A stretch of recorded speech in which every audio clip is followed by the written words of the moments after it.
पहला सौदा में आप सबका स्वागत है। एक्सपर्ट्स का दमदार पैनल हमारे साथ है। संदीप वागले, प्रकाश दीवान, अजय बग्गा, क्रिस सुब्रमण्यम और रजत बोस। और बग्गा साहब को जाना है, उससे पहले कि हम उन्हें विदा दें, सर एक सवाल आपसे लेना चाहता हूं। ये तमाम एनबीएफसी की अभी बात निकली, इतने भागे हैं ये शेयर, क्या प्रॉफिट बुक करके बड़े करेक्शन के लिए वेट करना चाहिए या फिर जो फंड का इंटरेस्ट इतना बन गया अभी शेयर ज्यादा टूटेंगे नहीं? मेरे ख्याल से प्रॉफिट बुक कर लेना चाहिए क्योंकि बहुत ज्यादा है, वैल्यूएशंस बहुत स्ट्रेच्ड इन है। आपने अगले 2 साल की ग्रोथ फैक्टर इन कर ली है। 8 times 7 times price to book चल रहा है। जब आपको अच्छे private sector banks 3 times book मिल रहे हैं, क्यों आपको इतना जोखिम उठाना है? अब इसमें होप रैली है काफी कि कुछ बैंक्स में तब्दील हो जाएंगे, कुछ और निकलेगा, इस तरह से चल रहा है मार्केट। आप ही के चैनल पे एक माइक्रो फाइनेंस स्मॉल बैंक वाले भी आए थे, सीईओ, उन्होंने कहा कि इस तरह की ग्रोथ अभी आगे आनी मुश्किल है, लो बेस से हमने ग्रोथ कर दी। तो और वो हमारे पुराने फ्रेंड भी हैं सिटी बैंक के दिनों से। तो हम यही कहेंगे कि अभी आप निकल जाइए, यहां से थोड़ा बहुत बढ़ेगा भी तो उसके बाद पलट के गिरेगा क्योंकि बहुत ज्यादा वैल्यूएशन स्ट्रेच्ड है। ऑलराइट, चलिए तो वैल्यूएशन महंगे हो गए हैं, देखना होगा आप इतनी गिरावट के बाद और कितने यहाँ पर करेक्शन आते हैं। बहरहाल मुनाफा वसूल के निकल जाएं, ये राय बग्गा साहब की। बग्गा साहब शुक्रिया आपका समय निकालने के लिए और आज इस चर्चा में शामिल होने के लिए। बाकी के एक्सपर्ट्स हमारे साथ बने हुए हैं और आप देखिए बाजार एक मजबूती के साथ खुलने की संकेत दे रहा है। एसजीएक्स निफ्टी तो कम से कम एक गैप अप ओपनिंग होगी, हाफ सेंचुरी खुलते ही जड़ देगा निफ्टी। इस तरह के एसजीएक्स निफ्टी को देखकर संकेत मिल रहे हैं। एक बार एशियाई बाजारों का रुख कर लेते हैं। हांगकांग के बाजारों में आधे % की बढ़त देखने को मिल रही है। हालांकि जापान और चाइना में सुस्ती भरा नरमी के साथ कारोबार हो रहा है। केवल यही 2 बाजार हैं जो नर्म है, बाकी सारे एशियाई बाजारों में देखिए मजबूती देखने को मिल रही है। कच्चा तेल जिस तरह से अचानक से बाउंस कर गया, इसकी उम्मीद कल देर शाम तक थी नहीं, ये ओवरनाइट उछाल दिखा रहा था। तो देखना होगा आज फिर एयरलाइन शेयरों में किस तरह की तेजी या फिर मंदी देखने को मिलती है। कल यहां पर उछाल देखने को मिल रहा था, खासतौर पर जेट जैसे स्टॉक्स में। बहरहाल आप देखिए खुल चुका है, प्री ओपनिंग ट्रेडिंग सेशन की शुरुआत हो चुकी है और एसजीएक्स निफ्टी के तर्ज पर निफ्टी ने भी करीब 30-35 अंक 36 अंक की बढ़त के साथ शुरुआत करी है। आज लॉजिस्टिक स्टॉक्स के ऊपर फिर से फोकस रहने वाला है। कल कुछ लोगों ने यहां पर मुनाफा वसूली करी है, आज देखना होगा क्या ये दोबारा से चलते हैं या फिर उछाल में फिर से बिकवाली हो जाती है। टाटा मोटर्स और टाटा मोटर्स का डीवीआर ये आज मजबूती के साथ खुलने के संकेत दे रहे हैं। इंफ्रास्ट्रक्चर कंपनियों पर रखिए नजर। कल कैबिनेट की जिस तरह से बैठक हुई और उसका आउटकम निकल कर आया है, कुछ रोड कंस्ट्रक्शन प्रोजेक्ट्स में हिस्सेदारी बेचने की बात हो रही है। आज इंफ्रास्ट्रक्चर कंपनियों के शेयरों में थोड़ी मजबूती देखने को मिल सकती है। जीएमआर इंफ्रा देखिए 2 दिन 3% मजबूती के साथ कारोबार की शुरुआत करेगा, इस तरह के अनेक संकेत मिल रहे हैं। फार्मा शेयर लेकिन कमजोर है। प्री ओपनिंग सेशन में तो यही दिख रहा है। सन फार्मा, कैडिला, ल्यूपिन, ये तमाम ऐसे स्टॉक्स जो लाल निशान के साथ आज शुरुआत कर सकते हैं। तो ये है आपके लिए ओपनिंग ट्रेड्स इस वक्त बाजार की खुलने से पहले। लेकिन स्टॉक्स जो एक्शन में रहने वाले हैं उससे पहले बता दें, रुपए में शुरुआत हुई है मजबूती के साथ, 14 पैसे मजबूत। जीएसटी बिल पास होने की खुशी मनाता हुआ करेंसी बाजार भी अच्छी शुरुआत फिर से 67 के लेवल के ऊपर शुरुआत होती दिख रही है करेंसी मार्केट की। तो अच्छा संकेत है बाजार के लिए करेंसी मार्केट से। लेकिन फिलहाल देखते हैं किन लेवल्स पर सेटल होते हैं हमारे बाजार। 250 अंकों का बड़ा उछाल दिखा रहा है सेंसेक्स, 72 अंकों पर निफ्टी खुलने की कोशिश करता हुआ। आइए एक्सपर्ट को शामिल करते हैं, लेते हैं उन शेयरों पर आए जहां पर आज एक्शन दिखने वाला है। बाटा कमजोर नतीजे पेश किए कल बाजार बंद होने के बाद। हमारे अनुमान से मुताबिक क्या किया जाए इस स्टॉक में? प्रकाश क्या राय है आपकी? आई थिंक बाटा के नंबर्स देख के डेफिनेटली ऐसा लग रहा होगा लोगों को कि यहाँ डिसअपॉइंटमेंट है, बट मुझे नहीं लगता कि ये क्षेत्र में कोई वीकनेस आगे चल के आएगी। अनिल जी, अच्छे समय की वेट करनी चाहिए और ये डिप्स में अगर यहाँ पे कोई गिरावट आती है तो एक बाइंग अपॉर्चुनिटी बन जाएगी फॉर लॉन्ग टर्म इन्वेस्टर्स, क्योंकि रनअप बहुत अच्छा आया था। थोड़ा बहुत करेक्शन आएगा तो एक अफोर्डेबल स्टॉक बन जाता है। अगले 2-3 महीने में मानसून के बाद के जो खर्चे का साइकिल है वो इसके लिए फेवरेबल रहेगा। राइट, चलिए तो बाटा गिर चुका है, दबाव देखा जा चुका है, तो देखना होगा आज अगर कमजोर खुलता है उसके बाद किस तरह से कारोबार करता है ये। लेकिन वागले साहब, भेल में आपने बिकवाली की राय दी है, खरीदारी की राय कहां पर है आज आपकी? वो 2 स्टॉक्स भी बताइए। हेमंत, एमआरएफ में मुझे स्ट्रेंथ लगती है। बॉटम आउट हो चुका है for the short term, for the medium term. मैं इसको 34,200 के स्टॉप लॉस से 35,500 का मेरा ट्रेडिंग व्यू है 3-4 दिनों के लिए। और थोड़ा सा लंबा व्यू लेते तो मुझे लगता है ये स्टॉक 40,000 प्लस के ऊपर भी जाना चाहिए। एक जेबी केमिकल एंड फार्मा में मुझे ब्रेकआउट दिखता है, प्राइस और वॉल्यूम ब्रेकआउट दिखता है, जो मोमेंटम 2 या 3 दिन तक चल सकती है। इसको 274 के स्टॉप लॉस से लिया जा सकता है for a target of 293। Okay, तो एमआरएफ में खरीदारी करें, ये राय है वागले साहब की। लेकिन वागले साहब ने बिकवाली की राय भी तो दी है HDIL। और याद है ना, कल हम सुबह सुबह इस स्टॉक को आइडेंटिफाई कर रहे थे, सुबह खुलते ही बड़ी मंदी की पोजीशन बनना शुरू हुई थी। तो कल तो स्टॉक करेक्ट हो चुका था, क्या आप भी बेचना चाहिए इसे? अनिल जी, ये फ्रेश ब्रेकडाउन कल हुआ है, शायद आज स्ट्रेंथ मॉर्निंग में स्ट्रेंथ दिखाई दे, बट मुझे लगता है ऊपर में बिकवाली करके जाना चाहिए। हालांकि हमने इसको STBT के तौर पे कल दिया था। मुझे लगता है ये स्टॉक सब 90 जाना चाहिए, 87 88 तक जाएगा। मेरा 87 का टारगेट है अगले 2 या 3 दिनों में, और मुझे नहीं लगता ये 97 के ऊपर जाएगा, जो मेरा स्टॉप लॉस होगा। नेटको फार्मा ने एक और ऐसा स्टॉक है जहां पर खबरें आती हुई इस समय दिख रही हैं। एक जेनरिक दवा है तमिल फ्लू, उसके लिए US FDA से मंजूरी मिली है। तो इस शेयर पर भी आज साफ तौर पर सबकी नजरें बनी रहेंगी। ये खबर अभी अभी आई है, प्री ओपनिंग सेशन में करीब 2% की बढ़त के साथ ये शेयर इस समय कारोबार करता हुआ 620 का भाव। और देख लेते हैं आज आपके लिए ट्रेडिंग के मौके कहां हैं, वो तमाम स्टॉक्स जहां पर स्टॉक 2020 के मैच में दी गई राय ज्यादातर बैट्समैन होने चाहिए। आज देख लेते हैं अपडेट।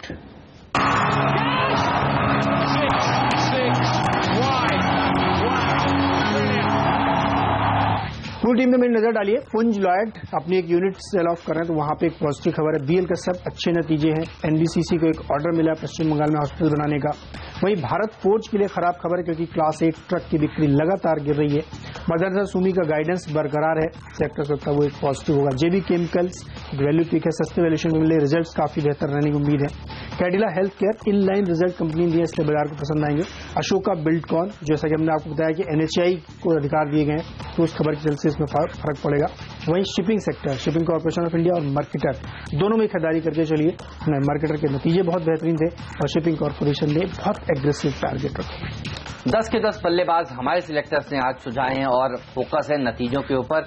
PC ज्वेलर्स पिकॉल के अच्छे नतीजों के चलते इसे टीम में शामिल किया है। JP associates, NCC, MEP infra, GMR infra, infrastructure से जुड़ी हुई कंपनियों में आज तेजी देखने को मिल सकती है। जिस तरह से कैबिनेट ने फैसला लिया है कि कुछ रोड प्रोजेक्ट्स को वो मोनेटाइज करे, जो इस समय NHAI चला रही है। बड़ा फैसला है, बाजार बंद होने के बाद आया, इसलिए यहाँ पर तेजी बनेगी। MTNL, ITI, इन दोनों सरकारी कंपनियों के ऊपर नजर रखिए। और एडुकॉम्प और एवरॉन में भी तेजी देखने को मिल सकती है आज के दिन, इसीलिए ये एजुकेशन क्षेत्र पर भी हमारे सिलेक्टर्स ने इन 2 शेयरों को टीम में शामिल किया है।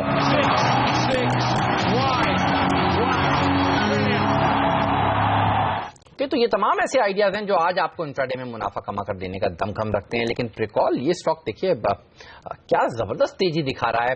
और दीवान साहब, आपका ये पसंदीदा शेयर भी रहा है, नंबर्स तो इस बार काफी अच्छा है। अब आपका क्या व्यू बन रहा है, क्या और ऊपर जा सकता है? आज 6% तो मजबूती के साथ खुलने के संकेत मिल रहे हैं यहां से। हाँ, तो हेमंत, जो अभी बीच में से एक नया स्तर बनाया था 118 के आसपास का, वहां से एक थोड़ी बहुत प्रॉफिट बुकिंग से की वजह से जो गिरावट आई वो वापस रिकवर हो सकती है। बट ट्रांजेक्टरी कंपनी की साफ जाहिर है कि बहुत स्ट्रांग है, और इन्होंने जो 2020 में 3000 करोड़ की टॉप लाइन का जो लक्ष्य रखा है वो हासिल करने में इनको कोई दिक्कत नहीं आएगी। इस प्रकार के नंबर्स अगर आते रहे तो आई एम क्वाइट पॉजिटिव। और लॉन्ग टर्म के लिए रखिए इसको, क्योंकि उतार चढ़ाव होते रहेगा मार्केट के माहौल को देखते हुए, बट लॉन्ग टर्म में ये डेफिनेटली एक बहुत बढ़िया पिक बनती है। लॉन्ग टर्म में प्रिकॉल खरीदारी करने की राय, देखते हैं आज किस तरह का कारोबार आगे दिखाता है। लेकिन रजत, केडिला के चार्ट पर आपसे राय लेना चाहता हूं। नतीजे उम्मीद के मुताबिक आते हुए दिखे, थोड़ी सी रेवेन्यू कमाई है तो मार्जिन थोड़े से बढ़ गए, मुनाफा एकदम हमारी उम्मीद के मुताबिक। चार्ट के लिहाज से स्टॉक बढ़ना चाहिए या गिरना चाहिए, और क्या लेवल है हमें?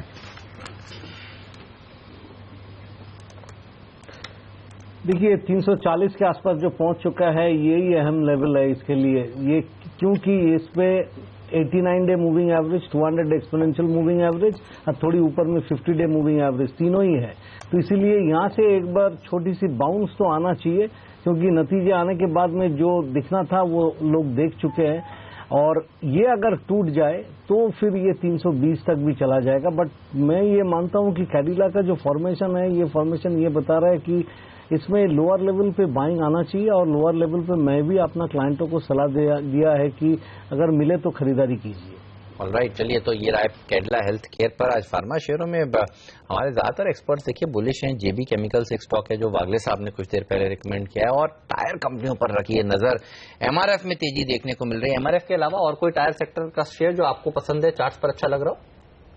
अपोलो टायर्स की मैं बात करूंगा, लेकिन ये ट्रेडिंग स्टॉक नहीं है। शॉर्ट टर्म में शायद और नीचे जा सकता है, कल जिस तरह से ब्रेकडाउन हुआ है मुझे लगता है, लेकिन 150 148 ये लेवल पे मुझे इंटरेस्ट होगा, और 3 से 6 महीने के व्यू लेकर मुझे लगता है ये 170 175 तक जा सकता है। स्टॉक जो एक मजबूत खुलने वाला है वो तो प्रकाश दीवान का टॉपिक है, टाइमेक्स। आप देखिए 10% प्री ओपनिंग सेशन में मजबूती के साथ आज शुरुआत करेगा, इस तरह के संकेत देखने को मिल रहे हैं। पुंज लॉयड एक और ऐसा स्टॉक है जिसने यूके में अपने कुछ एसेट्स को बेचा है, तो खबरों के दम पर आज कई शेयर हैं जहां पर एक्शन देखने को मिल रहा है। 6% मजबूत। और हम कुछ ही देर पहले बात कर रहे थे नैटको फार्मा की। आप देखिए यूएस एफडीए से एक दवा के लिए, जेनरिक दवा के लिए मंजूरी मिलने की खबर के दम पर 5% मजबूती के साथ ये भी खुलने के संकेत दे रहा है। पीसी ज्वेलर्स के भी नंबर्स अच्छे थे, 2% ऊपर ये भी आज खुलेगा। तो काफी सारे स्टॉक्स हैं जो एक्शन में दिखेंगे आज। एनबीसीसी एक और स्टॉक, इसके चार्ट्स देखकर बताएं आप रजत क्या करना चाहिए। 250 करोड़ का एक ऑर्डर मिला है पश्चिम बंगाल से इन्हें हॉस्पिटल बनाने के लिए, और स्टॉक 3-3.5% मजबूत दिख रहा है मुझे प्री ओपनिंग सेशन में। तेजी करेंगे आप?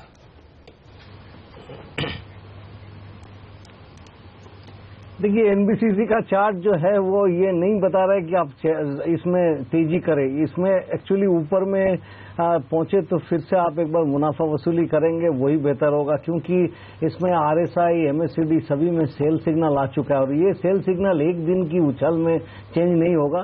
जबकि कल की जो सिग्नल है वो ये बता रहा है कि आज के दिन ये 242 से 45 ये रेंज को पार करने में थोड़ा दिक्कत हो सकता है। अगर पार कर ले भी तो 250 के ऊपर में सस्टेन करेगा, उसका उम्मीद कम है। हायर लेवल्स पे बिकवाली ही करना चाहिए। इसमें उछाल में बिकवाली करने की राय पर निकल कर आ रही है। इसके अलावा प्री ओपनिंग सेशन में देखिए शिपिंग कंपनियां एससीआई, मर्केटर लाइंस में मजबूती देखने को मिलेगी। इस तरह के संकेत इस समय दिख रहे हैं। ऑल कार्गो लॉजिस्टिक्स और दूसरी लॉजिस्टिक्स स्टॉक्स भी कल के दबाव के बाद आज थोड़ा मजबूती के साथ खुलने के संकेत दे रही है। मर्केटर देखिए 3% मजबूत है। ऑल कार्गो देखिए 2.5% मजबूती के साथ आज खुलने के संकेत दे रहा है। गति पर भी नजर रखिए, यहां पर भी थोड़ी सी उछाल के साथ आज शुरुआत होगी, इस तरह के संकेत मिलते हुए दिख रहे हैं। तो काफी सारे स्टॉक्स हैं जो आज एक्शन में रहने वाले हैं। आज लग रहा है कि मिड कैप कंपनियां ज्यादा अच्छा प्रदर्शन दिखाएंगी। सेंसेक्स भी देखिए डबल सेंचुरी मारने के मूड में 200 अंक ऊपर खुलने की शुरुआत करता हुआ। बिल्कुल, और 8,600 के अहम आंकड़े पर शुरुआत होगी, और 55 अंक ऊपर ठीक एसजीएक्स निफ्टी की तरह मजबूती के साथ खुलेंगे, तो अच्छी शुरुआत होने के पूरे आसार है। मजबूती कहां से आएगी? सिर्फ निफ्टी में 2 या 3 स्टॉक ऐसे हैं जो लाल निशान में खुलने के संकेत दे रहे हैं। टाटा मोटर्स सबसे ज्यादा मजबूत दिख रहा है, ओएनजीसी 2.5% ऊपर नजर आ रहा है। तो ये 2 स्टॉक हैं दिग्गज और ऑटो स्टॉक्स में। न सिर्फ टाटा मोटर्स बल्कि मारुति मजबूत दिख रहा है। यहां से शुरुआत पॉजिटिव साइड पर होने की पूरी संभावना। एक और स्टॉक सिप्ला, इस पर राय लेना चाहता हूं आपसे कृष्ण सुब्रमण्यम साहब। कल कमजोर बाजार में भी ये शेयर मजबूती के साथ बंद होता हुआ नजर आया था, अच्छी तेजी बनी रहा। आज भी फिर से पॉजिटिव शुरुआत होने के संकेत है। सिप्ला वायदा कारोबार के ट्रेडर्स के लिए कहीं कोई राय है आपकी खरीदारी की? अनिल जी, आई थिंक एक काफी इंटरेस्टिंग बाउंस बैक देखने को मिल रही है सिप्ला में, और कंसिस्टेंटली 500 के लेवल पे हम पुट रेटिंग भी देख रहे हैं। और ज्यादातर यहाँ पर जब पुट रेटिंग देखने को मिलती है कहीं ना कहीं बॉटमिंग आउट का एक फॉर्मेशन माना जाता है। तो मेरा मानना है कि शायद एक नियर टर्म में एक थोड़ी बहुत रेजिस्टेंस है 530 आई थिंक 35-40 के आसपास, लेकिन एक डेफिनेटली 520 का एक स्टॉप लॉस लगा कर खरीदारी की जा सकती है। मेरा मानना है कि 565-70 जाने की आई थिंक पॉसिबिलिटी है। तो डेफिनेटली एक पॉजिटिव बायस लेके चलना चाहिए। आज ओएनजीसी देखिए जिस मजबूती के साथ खुलने के संकेत दे रहा है ये काफी सराहनीय होगा। 2% ऊपर, 2.5% ऊपर ये खुलने के संकेत दे रहा है। तो ऑयल एंड गैस सेक्टर के ऊपर भी आज आपकी नजर होनी चाहिए। ये शेयर अच्छा प्रदर्शन आज के दिन दिखा सकता है। पीसी ज्वेलर्स की हमने बात की, एनबीसीसी की बात करी, खबरों के दम पर इन शेयरों में मजबूती के साथ आज शुरुआत होगी। बीआरएल लॉजिस्टिक्स एक और लॉजिस्टिक्स का स्टॉक जहां पर आज एक कैप अप ओपनिंग हो सकती है 2-2.5% की, ये संकेत इस समय मिल रहे हैं। भेल एलएनटी देखिए 1% मजबूती के साथ खुलने के संकेत दे रहा है। लेकिन जो तेजी बनेगी भारतीय बाजारों में वो तो बैंकिंग स्टॉक्स ही बना सकते हैं या फिर बिगाड़ने का काम भी कर सकते हैं आज। लेकिन आप देखिए आईसीआईसीआई बैंक ये एक ऐसा प्राइवेट सेक्टर बैंक का शेयर है जो 1% मजबूती के साथ खुलने के संकेत दे रहा है। कल हमने देखा था PSU बैंक ने अच्छा प्रदर्शन दिखाया था या फिर बाजार से थोड़ा बेटर परफॉर्म किया था। आज प्राइवेट सेक्टर के बैंक्स भी अच्छा प्रदर्शन दिखाने के मूड में इस तरह के संकेत प्री ओपनिंग सेशन से निकल कर आ रहे हैं। बिल्कुल, और जो रिजल्ट्स वाले स्टॉक है हेमंत, एक साइड माफ कीजिएगा यहाँ पर केडिला हेल्थ केयर 1.25% मजबूत है, और दूसरे स्टॉक जो रिजल्ट्स के दम पर बड़े एक्शन में दिख रहे हैं वो बता दूं आपको मैं। BL कश्यप 10% ऊपर दिख रहा है, प्रीकोल की हमने बात कर ली, PC ज्वेलर्स 3% ऊपर दिख रहा है, कैपिटल फर्स्ट नीरज की टीम में था BL कश्यप, मुझे ऐसा याद आता है, नंबर्स इसके शायद अच्छे आए थे। तो ये रिजल्ट्स के दम पर काफी एक्शन है। आज TBZ भी आज थोड़ा कमजोर खुलने के संकेत दे रहे हैं। TBZ के नतीजे कल आ चुके थे, बाजार के दौरान ही कल वो दबाव में था, लेकिन जिस तरह से अच्छे नंबर्स दूसरी ज्वेलरी कंपनियों के आए हैं, PC ज्वेलर्स के, उसमें थोड़ी मजबूती देखने को मिल रही है। टाइमेक्स भी देखिए 5-5.5% मजबूती के साथ प्री ओपनिंग सेशन में टिका हुआ है। अब नजर होगी, ये है आज प्रकाश दीवान का टॉप पिक का, इस पर हमारी नजर बनी रहेगी। इंफ्रास्ट्रक्चर कंपनियां देखिए, MEP इंफ्रा ये मजबूती के साथ कारोबार करेगी। शुरुआत इस तरह के संकेत इस समय देखने को मिल रहे हैं। कल अच्छी शुरुआत होगी, लगता है कि कल बिकवाली के बाद आज SGX निफ्टी ने मूड बनाने का काम किया है। जिस तरह से ग्लोबल मार्केट्स ने वापस से अच्छा सहारा दिया है, एक अच्छे सेशन की शुरुआत तो हम कर सकते हैं। ये बताइए, यहीं पर खुले तो क्या रणनीति होगी? खरीदना चाहिए, बेचना चाहिए? खरीदना चाहिए। खरीदना चाहिए। 8,600 के ऊपर की क्लोजिंग देख रहा हूँ, अगर क्लोजिंग मिल जाए तो बहुत ही बढ़िया। और मुझे नहीं लगता है कि ग्लोबल मार्केट्स आज बहुत तेजी से गिरेंगे। सेकंड हाफ में अगर यूरोप में थोड़ी बहुत ठीक ठाक ओपनिंग मिल गई तो आपको और तेजी बन सकती है। तो बेचने के ऐसी ये चीज जरूर है कि आपको नहीं भी खरीदना हो तो बेचने की जल्दबाजी नहीं करनी चाहिए, क्योंकि देखिए 2 दिनों में कल भी शॉर्ट काफी बने हैं। वो पुटकॉल 12 लाख जिसको ट्रैक करते हैं, वो 12 लाख शेयर नए जुड़े हैं निफ्टी में। तो 8,600 के ऊपर खुल के टिक गया मार्केट अगर शुरुआती आधे घंटे में, तो शॉर्ट कवरिंग आएगी फिर। ऐसे में इसलिए थोड़ा वेट जल्दी नहीं करना। बेचने के लिए मतलब ऐसा नहीं कि आपको बेचने का मौका नहीं मिलेगा, वैसा नहीं लगता। तो मुझे लगता है कि आराम से बेचें। 8,650, 8,700 अगर शॉर्ट करके चलना ही है तो लेवल से करें। तो सबसे बढ़िया बात यही है कि लेवल्स का इंतजार करें और वहां पर ट्रेड करें।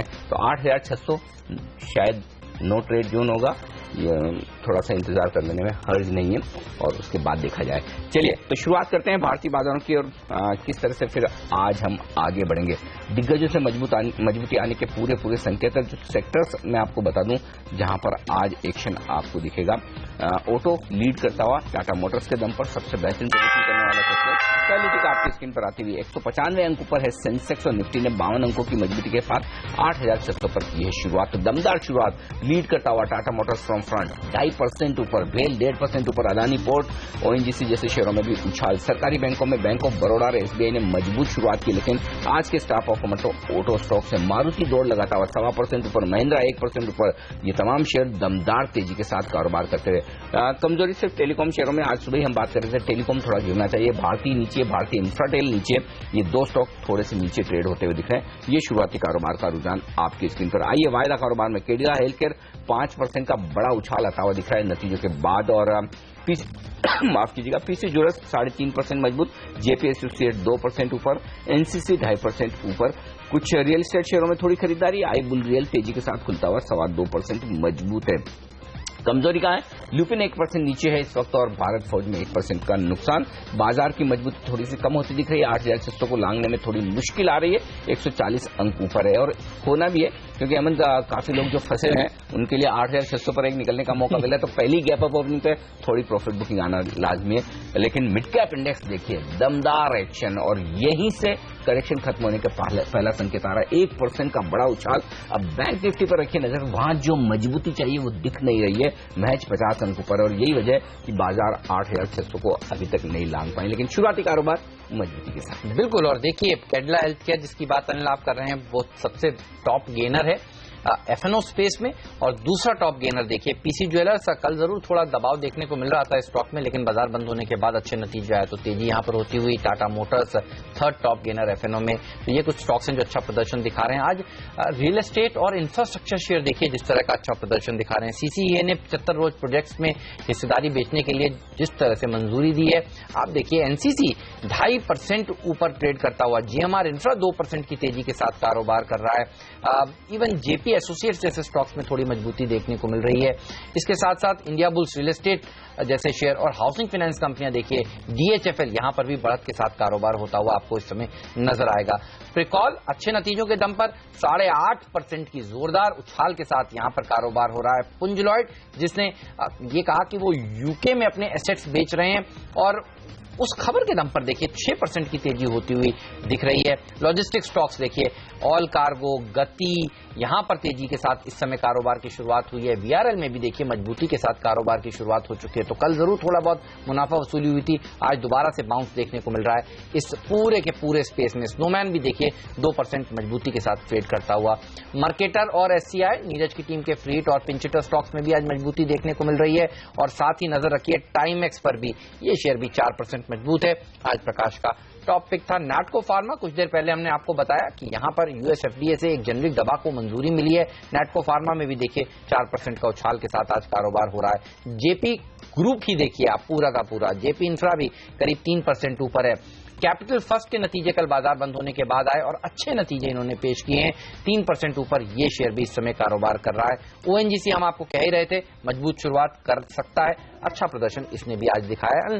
पिछले कुछ दिनों से एक सेक्टर जो लगातार अच्छा प्रदर्शन दिखा रहा है वो तो ऑटो पैक ही, और आज भी देखिए हीरो मोटोकॉर्प की बात करिए, आइशर की बात करिए, M&M मारुति की बात करिए, सारे के सारे ऑटो शेयरों में मजबूती के साथ कारोबार हो रहा है। बिल्कुल, तो ऑटो शेयरों की रफ्तार बरकरार है, यहां से खरीदारी आती हुई दिख रही है। लेकिन जो स्टॉक्स बड़े एक्शन में दिख रहे हैं इस वक्त, टाइटन 2% कमजोर होता हुआ दिख रहा है और टाइटन पर ही एक राय ली जाए। सुब्रमण्यम साहब, 2-2.25% का नुकसान है नतीजों के बाद। नतीजे तो अब ठीक है, इतने बुरे नहीं थे, लेकिन रिपोर्ट शायद असर करती हुई दिख रही है। ये बताइए क्या किया जाए 405 के लेवल पर? आई थिंक ये बहुत सही लेवल पे आई थिंक आके रुका है, और मेरा मानना है कि शायद बहुत ज्यादा गिरावट यहाँ से मुझे फिलहाल नजर नहीं आ रही है। आई थिंक यहाँ पर एक 390 से 400 रेंज पे अच्छी खासी कंसोलिडेशन देखने को मिल सकती है, और यहाँ से वापस एक 425 जाने की संभावना है। तो मेरा मानना है कि शायद एक कंसोलिडेशन है, और मेरा इस पे एक पॉजिटिव बायस है, और आई थिंक एक अच्छी खासी ब्रेकआउट के बाद वापस ऊपर की तरफ जा रहा है। तो डेफिनेटली एक अब यहाँ से 5-6% की बढ़त डेफिनेटली मिल सकती है। ऑलराइट, डेल्टा कॉपर भी नजर रखिए, इस हफ्ते 12% की तेजी दिखा चुका है। आज थोड़ी सुस्ती भरी शुरुआत हुई है, 0.5% नीचे डेल्टा कॉप का स्टॉक इस समय ट्रेड करता हुआ। देखना होगा आज दिन के दौरान ये सुधरता है या फिर यहां पर दबाव देखने को मिलता है, तो इस शेयर पर नजर होगी। बेहतरीन तेजी इस हफ्ते इस स्टॉक ने दिखाई है, नतीजे आने के बाद से लगातार ऊपर की चाल 100 रुपए के ऊपर टिका हुआ है। इसके अलावा देखिए आप आज लॉजिस्टिक स्टॉक्स में अकस्मात तेजी देखने को मिल रही है। पूछते हैं प्रकाश से कि वो क्या करेंगे। प्रकाश, लॉजिस्टिक स्टॉक्स सारे के सारे ऊपर हैं आज, हैं तो बेच देने चाहिए, मौका है ऊपर में बेचने का मौका मिल रहा है, या आपको लगता है कि खरीदारी करनी चाहिए इन शेयरों में? क्या राय रखते हैं आप?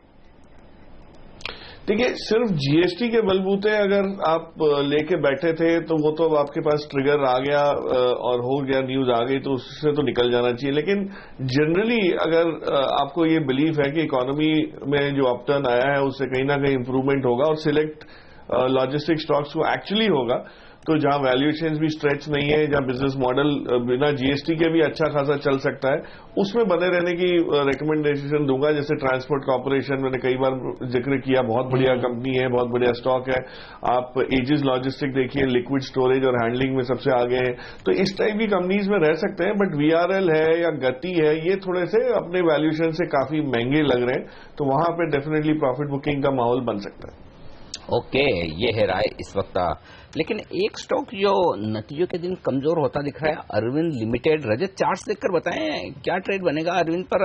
इस वक्त मैं देख रहा हूं नतीजों की, आज नतीजे 0.5% कमजोर खुला है स्टॉक। हालांकि कोई बड़ी पोजीशन, बड़े वॉल्यूम तो अभी तक नहीं हुए, लेकिन चार्ट्स पर क्या लेवल अहम है आपके लिए आज से? देखिए, चार्ट पर जो लेवल अहम है जिसके ऊपर ये फिर से बाई सिग्नल लाएगा वो है 310 से 312 का जो सप्लाई जोन। वो सप्लाई जोन पार करने के बाद ही इसमें आपको बाई होगा टेक्निकली। और अभी जो सिचुएशन पे है, जितना नीचे है, मतलब 295 जब तक क्रॉस करके खड़ा नहीं हो पाता है तब तक इसमें कोई बाइंग का सवाल ही नहीं है। ये और नीचे जा सकता है, नीचे जाने में ये 280 तक एक बार मूवमेंट दिखाएगा, ऐसा ही पॉसिबिलिटी दिख रहा है।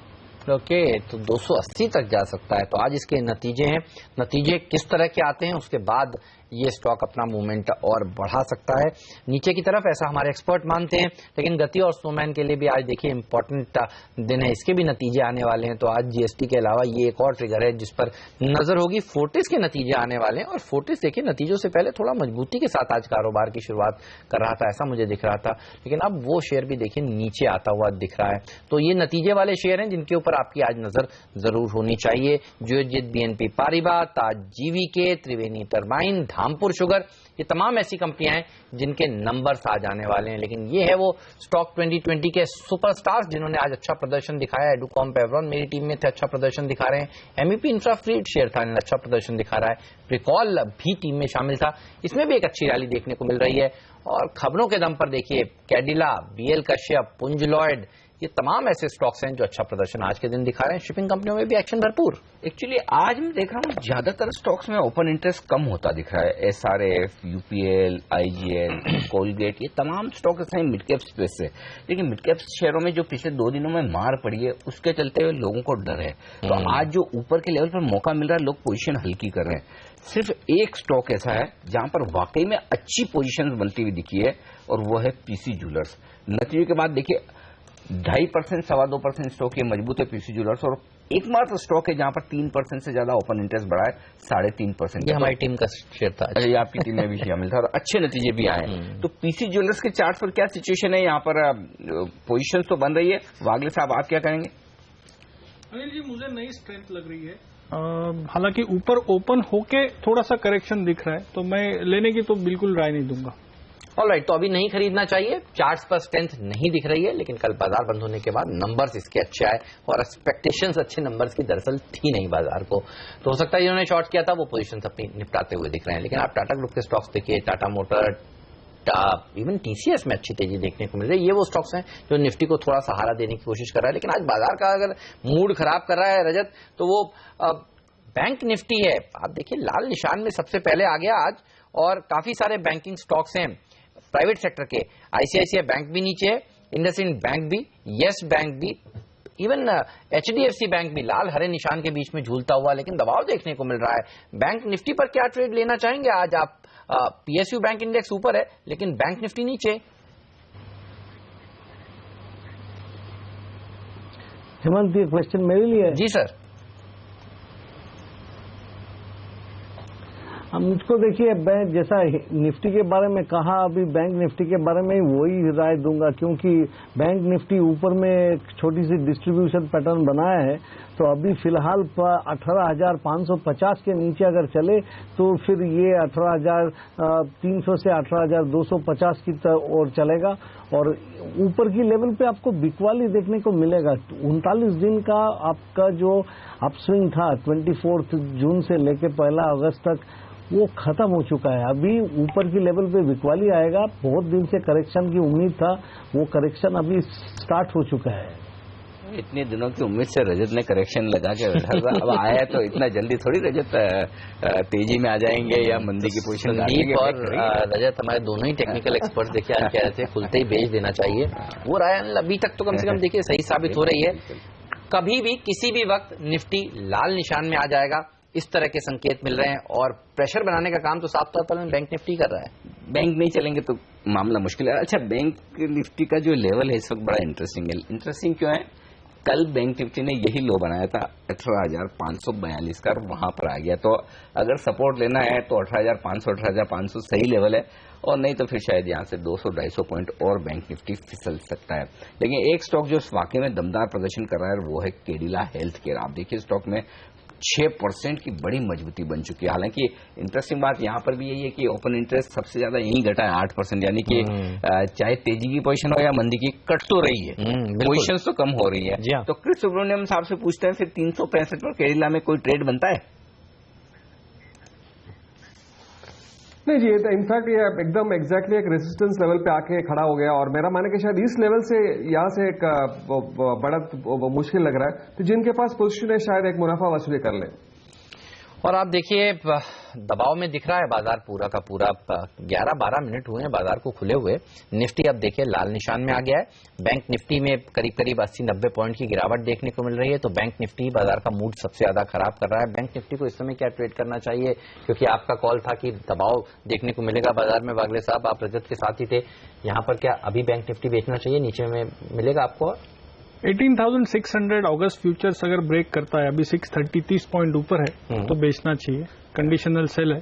100 पॉइंट का ऊपर का स्टॉप लॉस होगा, 200-250 पॉइंट नीचे मिल सकता है। ओके, 200-250 पॉइंट यानी कि 18,300 के आसपास, 18,000, 350, 18,400 के आसपास, 18,400 के आसपास। बिल्कुल। चलिए आ गया है निफ्टी तो लाल निशान में, 2 अंक नीचे है और बैंक निफ्टी दबाव बना रहा है। 0.5% बैंक निफ्टी नीचे, तो फिर निफ्टी कैसे टिकेगा ऊपर, ये तो बात सही है। और उसी लिहाज से देखिए कहां से दबाव है। IndusInd, ICICI, yes bank, bank Nifty ने तोड़ दिया वो जो लेवल हम बात कर रहे थे। कल वाला 18,500 से नीचे आया है। पिछले 5 मिनटों में आप देखिए, जब से हमने बैंक निफ्टी को पकड़ा है तब मुश्किल से 20-25 पॉइंट नीचे था और क्या स्पीड से देखिए नीचे आ रहा है बैंक निफ्टी। 100 अंक नीचे इस समय बैंक निफ्टी ट्रेड करता हुआ। और सारे के सारे प्राइवेट सेक्टर बैंक्स देखिए जो बड़ी वेटेज रखते हैं यहाँ पर, वहां दबाव देखने को मिल रहा है। अब सेंसेक्स भी हरे निशान से लाल निशान में आ गया है, तो तेजी टिकी नहीं। लीजिए मिड कैप इंडेक्स भी लाल निशान में आता हुआ। तो जो दबाव देखने को मिल रहा है अगस्त की सीरीज में, अगस्त की सीरीज से शुरुआत में हमने कहा था कि ये सीरीज अच्छी रही नहीं है हिस्टोरिकली। अगर आप देखें तो ज्यादा सीरीज जो अगस्त की रही है वहां दबाव भी देखने को मिला है। और पिछली सीरीज में 4.5% की तेजी के बाद कुछ मुनाफा वसूली बनती भी थी। पिछली सीरीज तो ठीक है, मतलब पिछले 5 सीरीज से निफ्टी ऊपर बंद हो रहा है। मतलब करेक्शन तो किसी सीरीज में ऐसा देखा जाए तो साइजेबल आया ही नहीं। 28 फरवरी 6,825 और अगस्त की जो डेट ले लें आप, क्या है हाई 8,711, तो मोटा मोटी 1900 पॉइंट नॉन स्टॉप। और देखिए लॉजिस्टिक स्टॉक्स आज खुले जरूर मजबूत, टिक नहीं पा रहे हैं। स्नोमैन देखिए 2.5% नीचे इस समय ट्रेड करता हुआ। गति देखिए ये 0.5% नीचे है। तो लॉजिस्टिक स्टॉक्स ने शुरुआत ऊपर करी, लेकिन ये सब भी फिसलते हुए। कल भी हमने आपसे कहा था कि यहां पर थोड़ा दबाव देखने को मिल सकता है और ऐसा हुआ भी। आज फिर देखिए यहां पर एक प्रेशर बनता हुआ नजर आ रहा है। इसके अलावा नजर रखिए आईसीआईसीआई बैंक पर, क्योंकि बड़ा वेटेज यही रखता है बैंक निफ्टी पर, जो तेजी से कमजोर हो रहा है।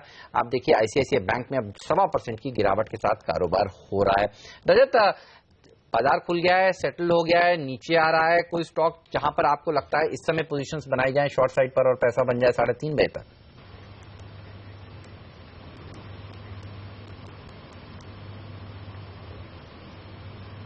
रजत, आप ही से सवाल है ये भी।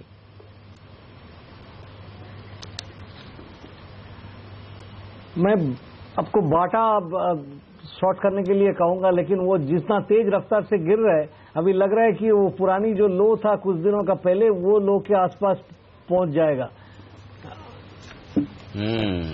पुराने लोस के आसपास पहुंचेगा, ये संकेत आते हुए दिख रहे हैं। एक और स्टॉक जो कमजोर होता दिख रहा है आज नतीजों से पहले, मेरे ख्याल से नतीजों के लिए आज कोई बड़े स्टॉक है नहीं। अरविंद एक बड़ा नतीजा है, जो स्टॉक 1.5% कमजोर है आज इस वक्त, और यहाँ पे नुकसान होता हुआ दिख रहा है। मेरे ख्याल से ये स्टॉक एक वीक है। इसके अलावा कोई ऐसे बड़े नतीजे, टाटा पावर के नतीजे में थोड़ा कंफ्यूजन है आज है या नहीं है, क्योंकि टाटा पावर के नतीजे शायद जब पोस्टपोन होने की बात हो रही थी, टाटा पावर का स्टॉक फ्लैट ट्रेड करता हुआ दिख रहा है, तो कोई खास रुझान यहाँ पर नहीं दिख रहा।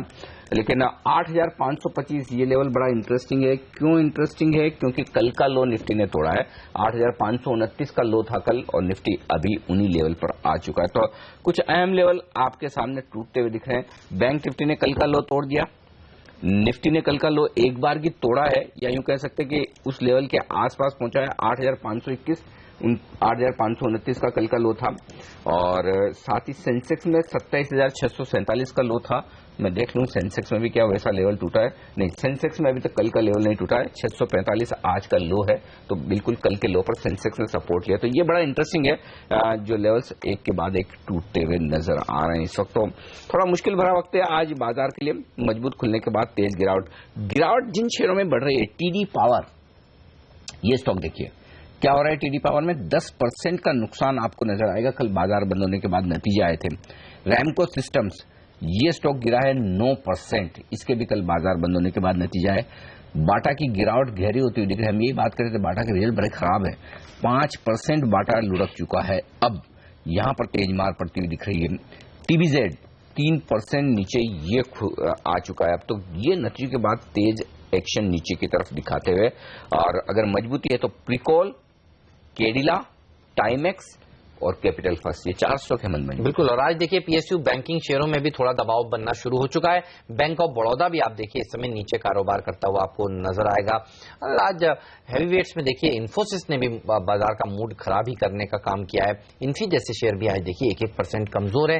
एसबीआई एक और पीएसयू बैंकिंग स्पेस का शेयर, यहां पर भी दबाव देखने को मिल रहा है। तो बैंकिंग शेयर आज सबसे ज्यादा कमजोरी के साथ कारोबार कर रहे हैं। रिलायंस और इन्फोसिस कुछ और हैवीवेट्स हैं। जब ये पिलर्स हैं मार्केट के, ये नीचे हो तो बाजार को ऊपर जाने में काफी मुश्किल होती है, ऐसा आज देखने को मिल भी रहा है अनिल। इसके अलावा आप देखिए एनटीपीसी जैसे शेयरों में थोड़ी बहुत खरीदारी देखने को मिल रही है। एनबीसीसी, ये कुछ सरकारी कंपनियां हैं जहां पर बाइंग देखी जा रही है। खबरों के दम पर यहां पर कुछ खरीदारी आज के दिन होती हुई दिख रही है। लेकिन ऑटो शेयरों की मजबूती अभी भी बरकरार है। मारुति चार्ट पर अब ये कैसा लग रहा है?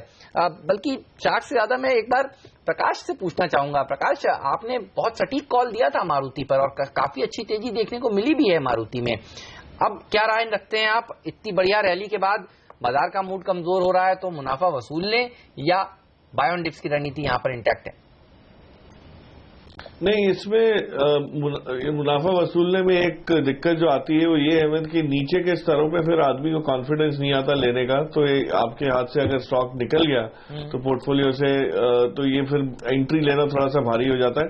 क्योंकि जब भी कोई डिप आता है इसमें कोई ना कोई नए प्लेयर्स जो है वो एक्यूमुलेशन करते रहते हैं। तो मैं ये बताना चाहूंगा कि इसको तो नीचे जब भी आए आप ऐड कीजिए, कम क्वांटिटी में लीजिए लेकिन जरूर लीजिए। और ये 5700 का अगले 6-8 महीने का टारगेट है इसमें, क्योंकि बहुत बढ़िया एक अपसाइड है। कंसोलिडेशन जरूर है, ड्यू है, 200-250 रुपए शायद नीचे भी आ जाए, but that will be a better opportunity two by.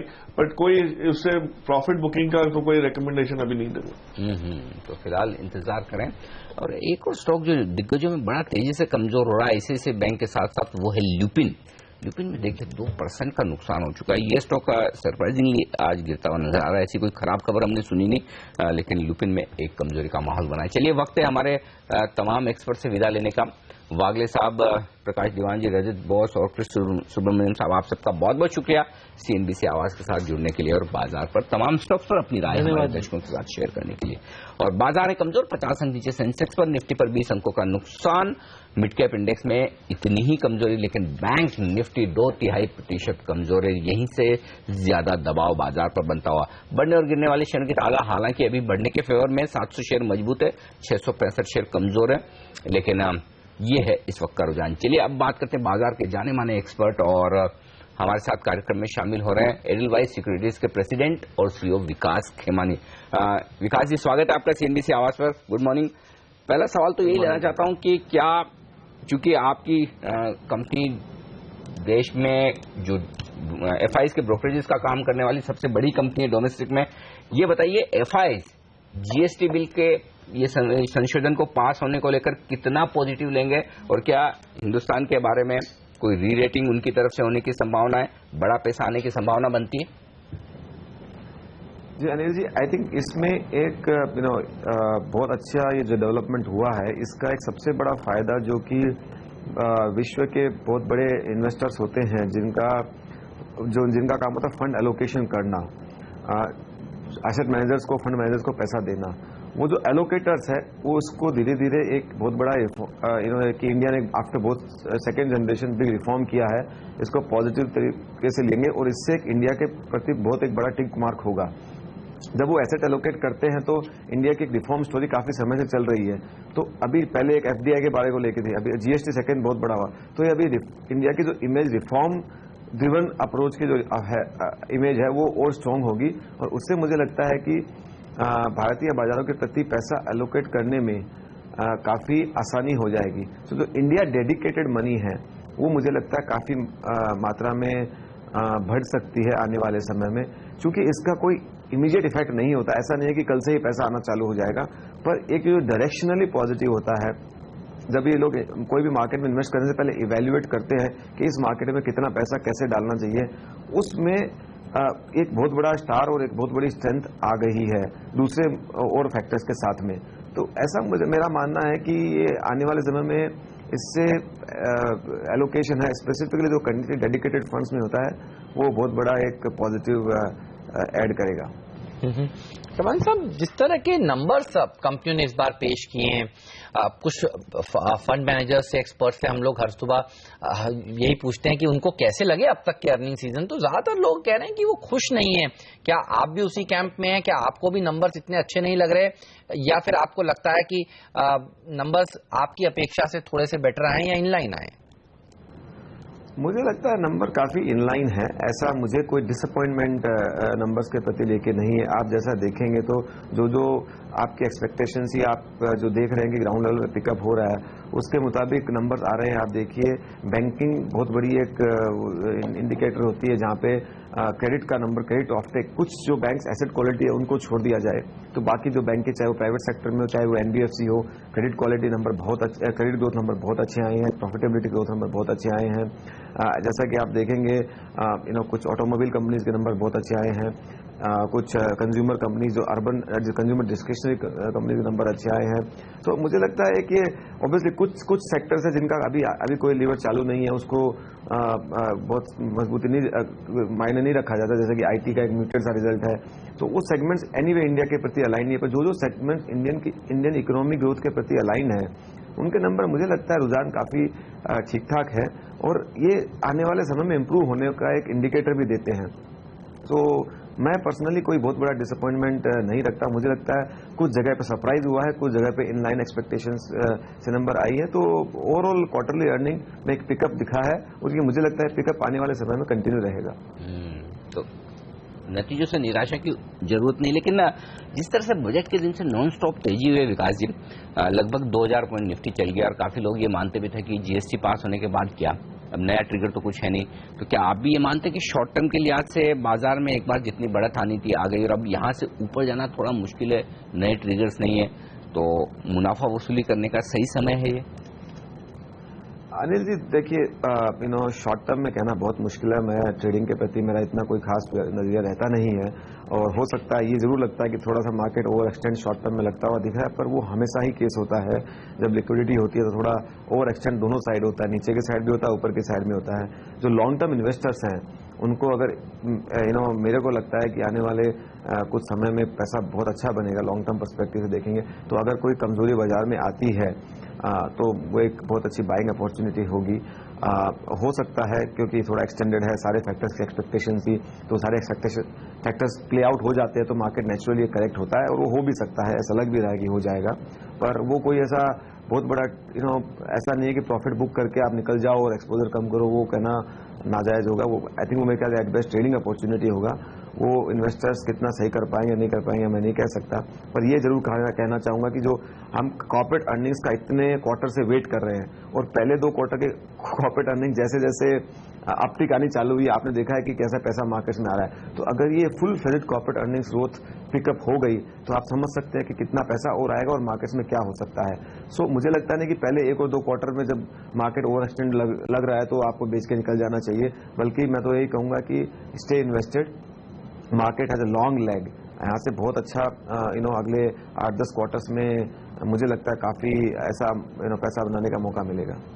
Sir, earning season अगर हम देखें तो उसमें एक सेक्टर जिसने अच्छा प्रदर्शन दिखाया है वो ऑटो सेक्टर दिख रहा है। आप देखिए मारुति के नंबर्स के बाद क्या तेजी देखने को मिली, अशोक लेलैंड के जो मार्जिन है वो अच्छे आए, इवन आइशर मोटर्स के नंबर्स भी बाजार को पसंद आए। इस सेक्टर पर आपका क्या व्यू है और आपको क्या लगता है ये आउट परफॉर्मेंस जारी रह सकती है? आज भी देखिए कमजोर बाजार में ऑटो स्टॉक्स आउट परफॉर्म कर रहे हैं और पिछले कई दिनों से ये तेजी जारी है। कई शेयर 52 हफ्तों के उच्चतम स्तर पर हैं, कई शेयर लाइफ हाइज लगा रहे हैं। जी बिल्कुल, आई थिंक आप देखेंगे तो ये ऑटोमोबाइल ऐसा सेक्टर है जो इकोनॉमिक ग्रोथ के साथ परफेक्टली अलाइंड सेक्टर होता है। जैसे जैसे इकोनॉमिक ग्रोथ पिकअप होती है, इकोनॉमिक एक्टिविटी पिकअप होती है, ऑटोमोबाइल्स की डिमांड बढ़ती है, चाहे वो कमर्शियल ऑटोमोबाइल हो और पैसेंजर व्हीकल हो। तो आई थिंक ये उसी परिस्थिति को दर्शाता है और जैसे जैसे वॉल्यूम ग्रोथ होगी आप देखेंगे अर्निंग्स ग्रोथ आनी है, क्योंकि इस सेक्टर में भी काफी ऑपरेटिंग लेवरेज होती है।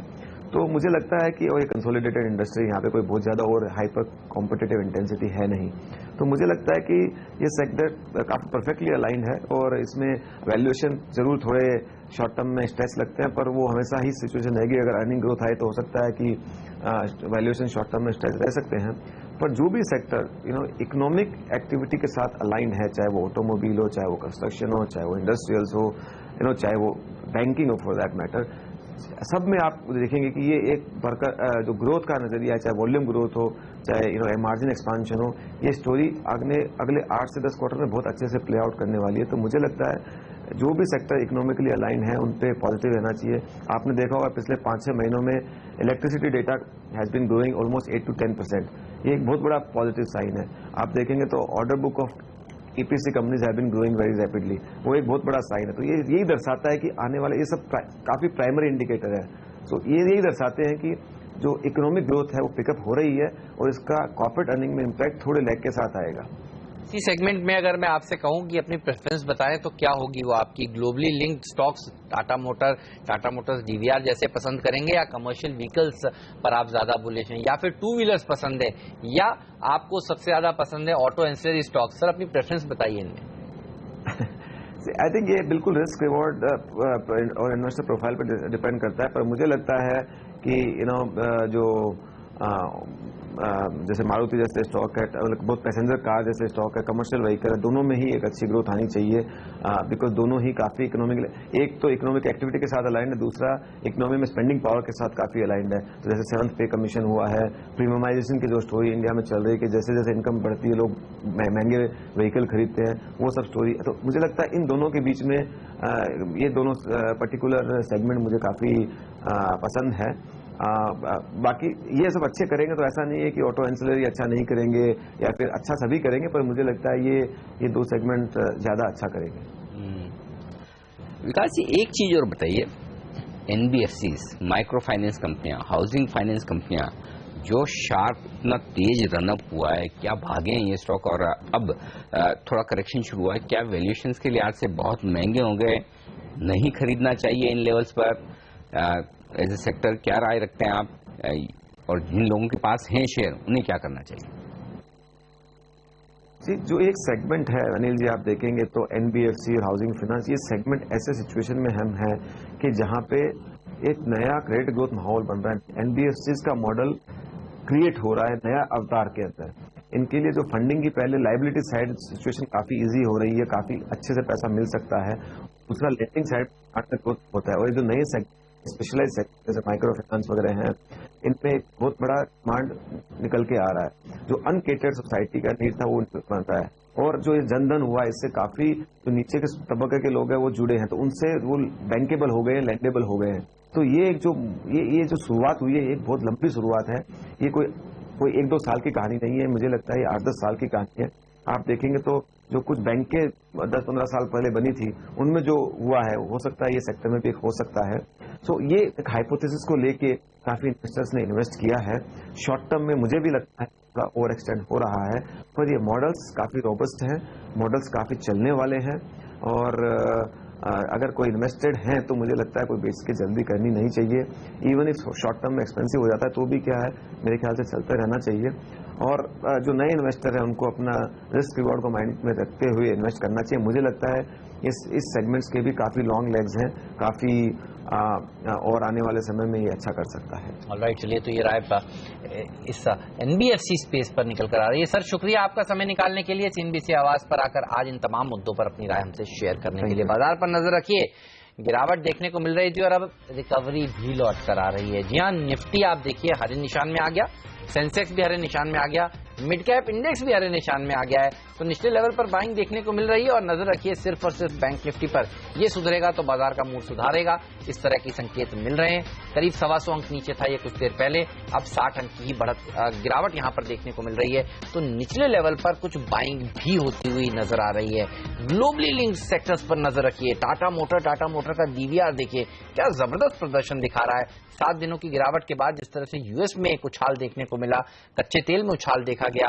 आप देखिए ये स्टॉक्स अच्छा प्रदर्शन दिखा रहे हैं, टाटा स्टील में तेजी देखने को मिल रही है और दूसरे मेटल शेयरों में भी मजबूती देखनी जा रही है। हिंडाल्को देखिए 1% ऊपर है। तो ग्लोबल बाजारों का सुधरना इन स्टॉक्स के लिए ट्रेडर्स पॉजिटिव मानते हैं और यहां पर इस समय लॉन्ग साइड की पोजीशंस बनती हुई नजर आ रही हैं। अब उम्मीद यही कि जल्दी से बैंक निफ्टी भी हरे निशान में आए और जो है वो पूरा का पूरा बाजार फिर से चेयरअप करे। 8,500 के आसपास सपोर्ट ले रहा है निफ्टी। हम ये कह रहे थे कि वो देखिए अहम लेवल इतना आसानी से नहीं टूटेगा। चलिए अब आगे बात करते हैं बाजार के डायरेक्शन पर। हमारे साथ मोतीलाल ओसवाल इंस्टीट्यूशनल इक्विटीज के एमडी रजत राजगढ़िया साहब कार्यक्रम में शामिल हो रहे हैं। रजत सर गुड मॉर्निंग, स्वागत है आपका सीएनबीसी आवाज पर। पहले तो राय बाजार के डायरेक्शन पर ही, लोकल ट्रिगर्स लगभग खत्म होने वाले हैं। अब अगला ट्रिगर शायद पॉलिसी का ही है अगले हफ्ते जो आने वाली आरबीआई गवर्नर की तरफ से। तो क्या कहेंगे आप, बाजार का डायरेक्शन क्या रहेगा अब? देखिए बाजार का डायरेक्शन तो तेजी का ही रुख मेंटेन कर रहा है एंड आपने जैसे कहा लोकल ट्रिगर्स खत्म हो रहे हैं, मुझे लगता है लोकल ट्रिगर्स शुरू हो रहे हैं अभी। जिस हिसाब से बारिश का मौसम फैल रहा है, अब हम अगस्त और सितंबर में आ गए हैं जो काफ़ी क्रिटिकल मंथ्स होते हैं। जीएसटी अभी कल पास हुआ है बट उसका इम्पैक्ट आगे आने वाले महीनों में स्टार्ट असेस होना शुरू होगा। फिर हम डोमेस्टिक मार्केट में ऑयल प्राइसेस में थोड़ा सा डिक्लाइन एक्सपेक्ट कर रहे हैं, जैसे इंटरनेशनल मार्केट में ऑयल प्राइसेस गिरे हैं। चौथा, जिस हिसाब से सीपीआई और ऑयल का मॉडरेशन हो रहा है, मुझे लगता है इंटरेस्ट रेट में कुछ कटौती की एक्सपेक्टेशंस और बढ़ेगी। और पांचवा, ये जो अर्निंग्स का डल फेस चल रहा था पिछले एक साल से, वो सितंबर से एक रिवाइवल दिखाना स्टार्ट करेगा। सो ये 5 ट्रिगर जो हमारे लोकल मार्केट के हैं, ये अगले 6 से 9 महीने के हैं जो इस मार्केट को एक अच्छा एक्साइटेड वे में मेंटेन करके रखेंगे। बिल्कुल सर। इसके अलावा ग्लोबल मार्केट्स पर एक राय आपसे लेना चाहता हूं। जिस तरह से हम देख रहे हैं कच्चे तेल में एक बड़ी गिरावट के बाद उछाल देखने को मिला, कच्चे तेल पर आपका क्या व्यू है और ग्लोबल मार्केट्स पर क्या रुख बन रहा है? क्या ग्लोबल मार्केट्स की जो तेजी है वो बरकरार रहने वाली है करेक्शन होने के बाद फिर से? देखिए कच्चे तेल में अगर आप 2-3 डाटा देखें, तो पहला तो जैसे ही ऑयल 50 के आसपास स्टेबलाइज हुआ था, यूएस में रिग काउंट काफी तेजी से बढ़ी। इसका मतलब है कि और उस ऑयल प्राइसेस पे प्रोडक्शन काफी ज्यादा आ सकता है सिस्टम के अंदर। दूसरा, अगर आप सऊदी अरेबिया का खुद का ऑयल कंजम्पशन का डाटा ग्रोथ देखें, सो वो ऑलमोस्ट 7 से 8 साल के लो पर आ गया है। सो मुझे लगता है कि $50 एटलीस्ट इंटरनेशनल मार्केट में कच्चे तेल का एक अभी ऊपर का भाव बन गया है। तो ये एनीथिंग बिटवीन 35 से 50 रहेगा, बड़ा रेंज बता रहा हूं मैं। बट ऑयल में $10-15 की वोलेटिलिटी अब हर 2-3 महीने में होने लग गई है और इंडिया के लिए ये एक बहुत स्वीट स्पॉट है। दूसरा, इंटरनेशनल इक्विटी मार्केट्स में अगर हम हर जगह country after country interest rate zero, negative या मार्जिनली पॉजिटिव देख रहे हैं, इक्विटीज के लिए ये एक फ्लड ऑफ मनी है और हर बुल मार्केट की स्टोरी लिक्विडिटी के आसपास सेंटर करती है, राइट। सो ये जो ग्लोबली मार्केट्स ऊपर जा रहे हैं, ये भी लिक्विडिटी के कारण है। यहां पर मैं केवल एक चीज पॉइंट करना चाहूंगा, वाइल हम सबको लगता है कि मार्केट्स बहुत तेज है, इस साल का 2016 कैलेंडर ईयर का मोस्ट ऑफ द मार्केट्स 0 से 6-7% ही ऊपर है। बट जस्ट दैट वो जैन और फेब में इतने नीचे चले गए थे कि वहां पर बॉटम से मार्केट्स 20% ऊपर दिख रहे हैं। बट साल के लिए मार्केट्स कुछ 3 से 6% ही ऊपर है, जो इतना बड़ा तेजी का साइन नहीं है। इंडिया का निफ्टी आज भी फेब 2015 के कंपेयर में 600 पॉइंट नीचे है, राइट। तो अगर हम वहां पर भी पहुंचते हैं अगले 3 से 4 महीने में, तो 2 साल में निफ्टी फ्लैट रहेगा। इसको हम बुल मार्केट नहीं बोल सकते। एक चीज है रजत जी जिस पर आपकी बड़ी गहरी पकड़ है मिड कैप शेयरों पे और आप बहुत ही बेहतरीन मिड कैप स्टॉक्स चुनते हैं, पिक करते हैं अच्छे दामों पर, उसके बाद एक्शन होता है। ये बताइए कि जिस तरह की तेजी मिड कैप शेयरों में हो गई, इतना इंडेक्स बढ़ गया, क्या आपको लगता है कि कुछ जरूरत से ज्यादा भाग चुके हैं, वैल्यूएशंस बड़े महंगे हो गए हैं, यूफोरिया टाइप मामला बन रहा है, सावधान रहना चाहिए या अभी भी कोई ऐसे डरने की बात नहीं, नतीजों को और फंडामेंटल्स को साथ में रखकर देखें तो फिर मिड कैप शेयर ठीक ठाक है? फिर आपने सही कहा कि हमेशा नतीजों को और वैल्यूएशंस को साथ में देखना चाहिए, बट आपकी बात से मैं सहमत हूं कि काफी मिड कैप्स में वैल्यूएशंस बहुत रीरेट हो गए हैं। Mid cap as a story India में हर साइकिल में चलेगा, चाहे ग्रोथ ऊपर हो चाहे ग्रोथ नीचे हो, बिकॉज नए नए बिजनेस मॉडल्स जैसे जैसे जीडीपी $500 ट्रिलियन हर 2-3 साल में ऐड करता है, नए नए बिजनेस मॉडल्स उभर के आते हैं, और जब वो उभर के आते हैं तो वो उनका स्टेज हमेशा उनका स्टेज हमेशा मिड कैप का रहता है। मेरे हिसाब से जो स्टॉक्स में वैल्यूएशन री रेटिंग काफी सिग्निफिकेंट हो गई है और जिनके पिछले 3 से 4 साल के नतीजे बहुत अच्छे आ गए, वहां पर थोड़ा सा मॉडरेशन एक्सपेक्ट करना जरूरी है। बट जहां पर बिजनेस मॉडल्स अभी डेवलपिंग स्टेज के ऊपर है और उनके लिए साइज ऑफ अपॉर्चुनिटी अभी भी 10-20x है अगले 10 सालों में, राइट, उनमें जस्ट बिकॉज आज वैल्यूएशन थोड़े से महंगे लग रहे हैं, हमको नहीं छोड़ना चाहिए। अक्रॉस साइकिल आप हमेशा पैसा ज्यादा तब बनाते हो जब आप मिड कैप को जल्दी पकड़ते हो और जब वो लार्ज कैप बनता है उनको बेच के अगले मिड कैप में आ जाते हो। तो ये साइकिल इंडिया में सस्टेन रहेगा। हमको अब next category of mid caps ढूंढने हैं जो अगले 5 साल में उभर के लार्ज कैप्स बनेंगे। वो मिड कैप्स ढूंढिए जो लार्ज कैप बनने का दमखम रखते हैं। सर शुक्रिया आपका समय निकालने के लिए, सीएनबीसी आवाज पर आकर अपनी राय हमसे शेयर करने के लिए। आज मिड कैप्स नहीं शानदार तेजी देखने को मिल रही है। आप देखिए 0.5% ऊपर ये सेक्टर ट्रेड करता हुआ। बिल्कुल, अब बैंक निफ्टी का सहारा चाहिए ताकि निफ्टी 8,600 के पार निकल पाए। ब्रॉडर मार्केट में पहली सेलिंग खत्म हो चुकी है, फिर से ऊपर कर रहा है। पहला सुबह में आज के लिए इतना ही, लेकिन आप बने रहिए सीएनबीसी आवाज के साथ। ब्रेक के बाद दिल्ली से प्रियंका संभव हमारे साथ जुड़ेंगी जो लेकर आएंगी कमोडिटी बाजार की ओपनिंग। फिलहाल इन दोनों को दीजिए इजाजत, नमस्कार।